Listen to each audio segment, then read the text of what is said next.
En la Luna no hay viento, no hay atmósfera, no hay absolutamente nada que pueda mover nada. Y sin embargo, los astronautas del Apolo lo vieron. Polvo lunar moviéndose solo, sin explicación. Y 54 años después, la tripulación de Artemis II estaba en la posición perfecta para confirmar lo que nadie había podido verificar desde entonces. Porque hay algo en la Luna que la física convencional no explica completamente. Algo que los científicos llevan décadas debatiendo en laboratorios y conferencias.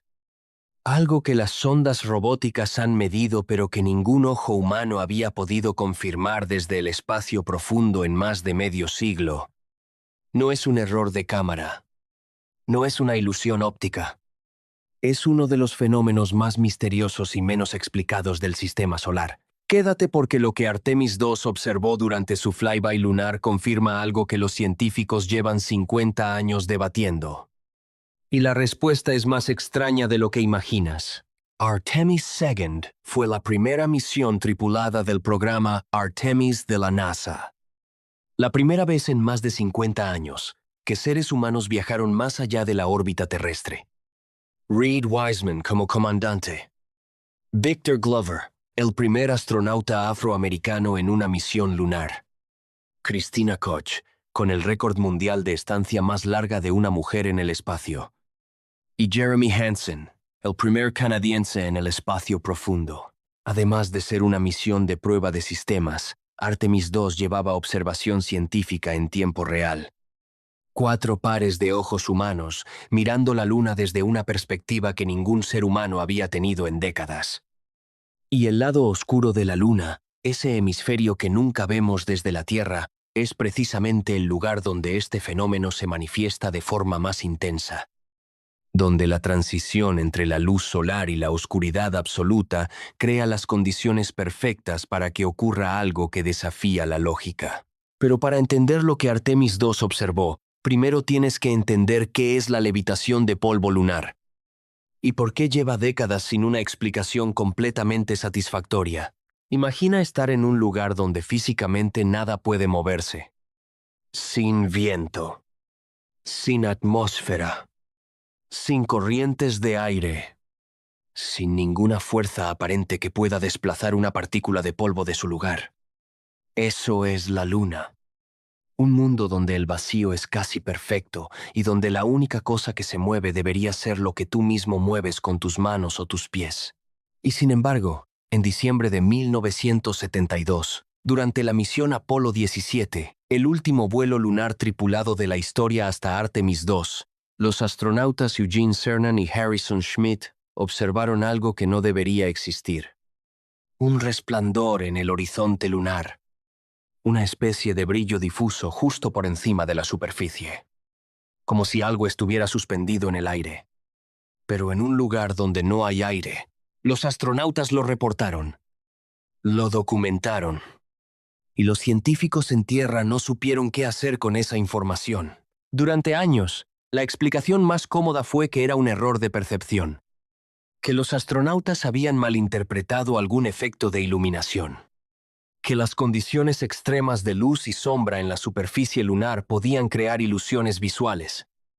Una explicación conveniente, pero no necesariamente correcta, porque las sondas robóticas enviadas posteriormente a la Luna empezaron a recopilar datos que confirmaban que algo real estaba ocurriendo. Las sondas de la serie Lunar Prospector, la sonda LADEE enviada específicamente para estudiar el ambiente y el polvo lunar, los instrumentos a bordo de diversas misiones no tripuladas, todos ellos recogieron evidencias de que el polvo lunar se comporta de formas que la física convencional no predice completamente. El polvo levita. Se mueve. Se eleva sobre la superficie sin que ninguna fuerza aparente lo empuje. Y lo hace especialmente en la zona del terminador, esa línea que divide el día y la noche en la superficie lunar. Exactamente donde Victor Glover describió durante Artemis II esas islas de luz y esos valles que parecen agujeros negros. ¿Coincidencia? Los científicos no lo creen.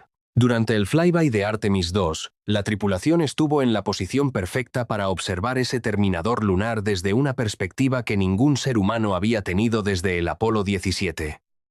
Y los datos científicos recopilados por los instrumentos a bordo de la cápsula Orion durante esas horas sobre el lado oscuro están siendo analizados ahora mismo por investigadores que llevan años esperando exactamente este tipo de información.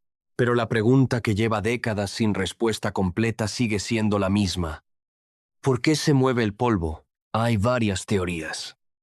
Y cada una de ellas es más fascinante que la anterior.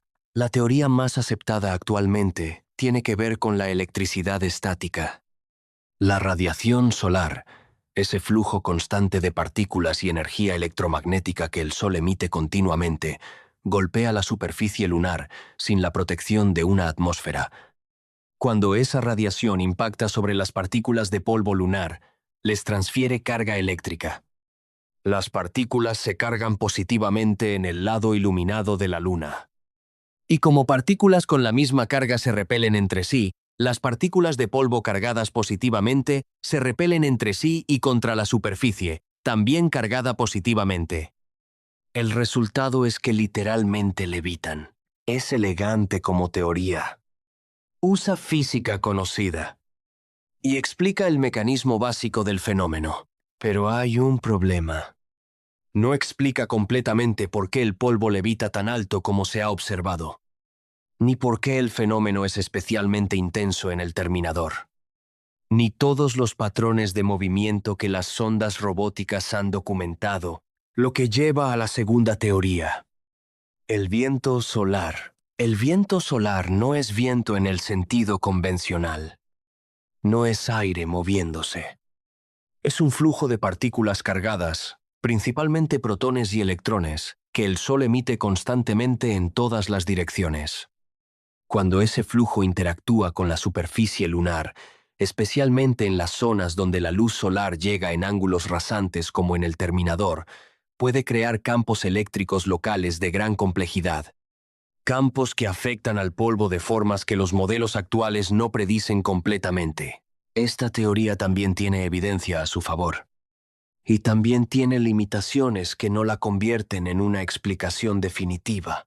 Y luego está la tercera teoría, la más controvertida y la que más debate genera en la comunidad científica. Algunos investigadores han propuesto que la actividad geológica residual en el interior lunar podría estar contribuyendo al fenómeno. La Luna no está completamente muerta geológicamente. Hay evidencias de actividad sísmica lunar, los llamados terremotos lunares, que sugieren que el interior de la Luna todavía tiene algo de calor residual y movimiento. Y si hay actividad interna, podría haber efectos en la superficie que los modelos actuales no están capturando. Esta teoría es la más especulativa de las tres. Y también la más intrigante.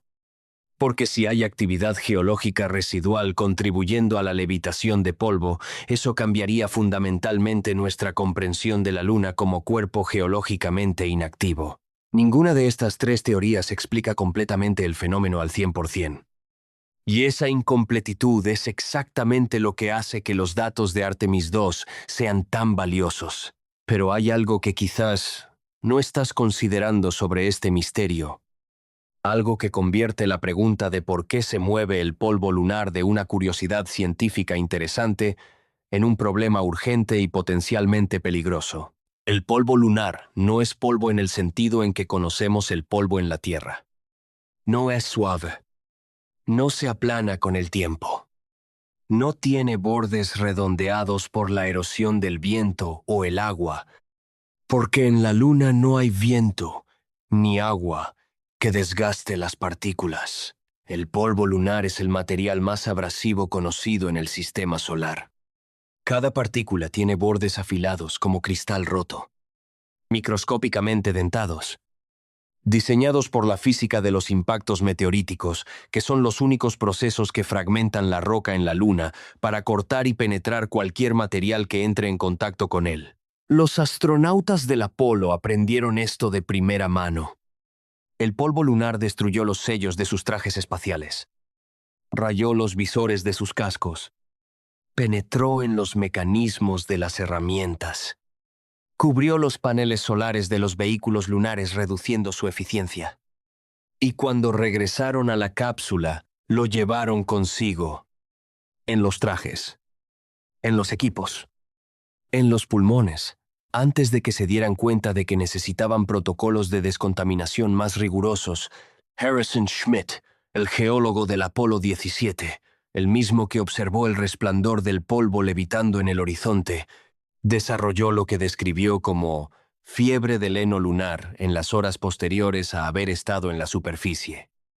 Una reacción alérgica a las partículas de polvo que habían penetrado en el módulo lunar a pesar de todos los intentos de mantenerlas fuera. Ahora imagina que ese polvo levita, que se mueve solo, que se eleva sobre la superficie sin que nadie lo toque, y que puede infiltrarse en sistemas, en equipos, en mecanismos de cierre, en filtros de aire, sin que nadie lo haya movido deliberadamente. Para una base lunar permanente, ese es un problema enorme. Para los trajes espaciales de Artemis III, cuyos astronautas intentarán aterrizar en el polo sur de la Luna en 2027, ese es un problema que necesita respuesta antes de que despeguen. Porque si el polvo levita en el terminador, y el polo sur de la Luna tiene un terminador que recorre sus cráteres en condiciones de iluminación extremadamente rasante casi permanentemente, los astronautas de Artemis III podrían estar trabajando en uno de los entornos de mayor concentración de polvo levitante de toda la superficie lunar, sin entender completamente por qué ocurre, sin saber con precisión qué alturas alcanza, qué concentraciones genera y en qué condiciones es más intenso. Es imposible diseñar los sistemas de protección adecuados, y eso es exactamente lo que los datos de Artemis II podrían ayudar a resolver. Durante el flyby, los instrumentos científicos a bordo de la cápsula Orion estuvieron midiendo el entorno lunar desde una perspectiva y a una altitud que ninguna misión tripulada anterior había tenido.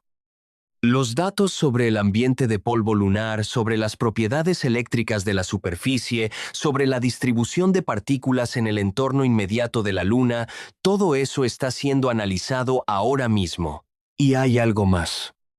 El Apolo 17 observó el fenómeno por primera vez en 1972. Durante 54 años, nadie con ojos humanos había estado en la posición correcta para confirmarlo desde el espacio. Artemis II cerró ese círculo. Lo que el Apolo dejó como una pregunta abierta, una observación sin confirmar, un misterio que muchos prefirieron ignorar durante décadas, Artemis II lo puso de nuevo en el centro de la agenda científica, no porque lo haya resuelto, sino porque lo ha confirmado como algo que merece toda la atención que los científicos puedan darle antes de que Artemis III aterrice en la Luna. Hay algo profundamente revelador en el hecho de que después de 50 años de exploración robótica, después de décadas de modelos matemáticos y simulaciones computacionales, siga siendo necesario enviar ojos humanos para confirmar lo que los instrumentos sugieren. Que haya aspectos del comportamiento de la Luna que solo se entienden completamente cuando un ser humano los observa directamente y puede describir los matices que un sensor electrónico no captura. La Luna lleva miles de millones de años guardando secretos. Y 50 años después del Apolo seguimos sin entender completamente cosas que parecerían básicas. Como por qué se mueve el polvo en un mundo donde nada debería poder moverse. Artemis II no resolvió el misterio, pero lo confirmó. Lo documentó desde una perspectiva nueva. Y puso en manos de los científicos datos que podrían ser la clave para finalmente entender qué está pasando en la superficie de nuestro satélite. Y confirmar un misterio es siempre el primer paso para resolverlo, porque en la Luna no hay viento, no hay atmósfera, no hay nada que pueda mover nada. Y sin embargo, se mueve. Ahora que Artemis II lo ha observado desde el espacio profundo, que los datos están siendo analizados, que la comunidad científica tiene más información que nunca, la pregunta ya no es si ocurre, La pregunta es, ¿por qué? Y esa respuesta podría cambiar todo lo que sabemos sobre la Luna y sobre cómo vivir en ella. Ahora te pregunto a ti. ¿Crees que la NASA ya sabe por qué se mueve el polvo lunar y no lo está contando? ¿O crees que realmente es un misterio que 50 años de ciencia espacial todavía no han podido resolver? Déjame tu respuesta en los comentarios. Y si quieres seguir recibiendo el tipo de análisis que conecta los misterios reales de la exploración espacial con lo que está ocurriendo ahora mismo, suscríbete, porque hay muchas más historias como esta esperando ser contadas.